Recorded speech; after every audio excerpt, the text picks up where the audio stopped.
o paskui aš gulėsiu ant kalno. Žmonės eis ir mašinos važiuos.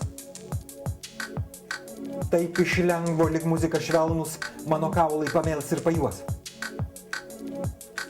Bet užteks jam pajudinti pirštą, baltos liepsnos im šokti žemę.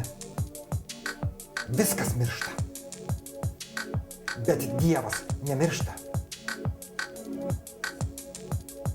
Aš buvau jo dantų griežime.